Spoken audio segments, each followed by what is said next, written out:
తాకట్లో ఉన్న మీ బంగారాన్ని విడిపించి ఆ రోజు ఆన్లైన్ రేటుకి కొంటాం. Sharma gold company.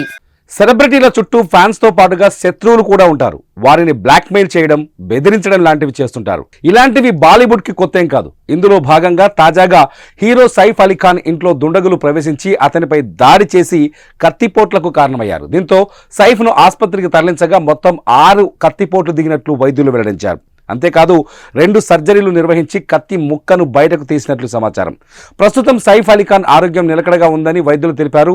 ఈ విషయంపై ముంబై క్రైమ్ బ్రాంచ్ పోలీసులు సీరియస్ గా విచారణ మొదలుపెట్టారు. ఇక సైఫ్ అలీ ఖాన్ పై దాడి జరిగిన ఘటన గురించి మిగతా సెలబ్రిటీలు వారి సోషల్ మీడియాలో భాగంగా ఒక్కొక్కరు ఒక్కోలా స్పందిస్తున్నారు. ఇందులో భాగంగా సైఫ్ సతీమణి హీరోయిన్ కరీనా కపూర్ కూడా ఎమోషనల్ అవుతూ ఇది తమ కుటుంబానికి చాలా కఠినమైన రోజు, అసలు ఏం జరిగిందో తెలుసుకునే ప్రయత్నం చేస్తున్నాం, ఈ కష్ట సమయంలో అండగా నిలిచిన వారికి ధన్యవాదాలు, మీడియా ప్రతినిధులు తెలిసి తెలియని కథనాలను ప్రచారం చేయకూడదని కోరుకుంటున్నాను, ఈ ఘటన గురించి తేరుకునేందుకు కొంత సమయం ఇవ్వాలని అభ్యర్థిస్తున్నానని ఇన్స్టాలో ఎమోషనల్ పోస్ట్ చేశారు. ప్రస్తుతం ఈ పోస్ట్ సోషల్ మీడియాలో వైరల్ అవుతోంది.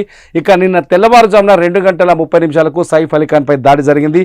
సైఫ్ అతని కుటుంబ సభ్యులు నిద్రలో ఉండగా ఇంట్లోకి చొరబడిన దుండగుడు చోరీకి యత్నించాడు. సైఫ్ అడ్డుకునేందుకు ప్రయత్నించిన క్రమంలో అతనిపై దాడి చేసి పరారైనట్లు తెలుస్తోంది. కత్తిపోట్లకు గురైన సైఫ్ లీలావతి ఆసుపత్రిలో చికిత్స పొందుతున్నారు. ఎలాంటి ప్రాణాపాయం లేదని వైద్యులు ప్రకటించారు. అయితే ఇలాంటి సంఘటనలు ఒక బాలీవుడ్కు మాత్రమే కాదు, ముంబైలో పారిశ్రామికవేత్తలు కూడా ఎదుర్కొంటున్నారు. రిలయన్స్ ఇండస్ట్రీస్ అధినేత ముఖేష్ అంబానీకి ఒకసారి 20 కోట్లు ఇవ్వకపోతే నీ కుటుంబాన్ని చంపేస్తానని మెయిల్లో బెదిరింపు కూడా వచ్చినట్టు తెలుస్తోంది. ఈ వార్త కూడా అప్పట్లో సంచలనం సృష్టించింది. నిన్న మొన్నటి వరకు సల్మాన్ ఖాన్ కూడా బిష్నోయ్ గ్యాంగ్ చంపేస్తామని బెదిరించింది. తాజాగా సైఫ్ పై దాడి చేయడంతో ముంబై పోలీసులు అప్రమత్తమయ్యారు.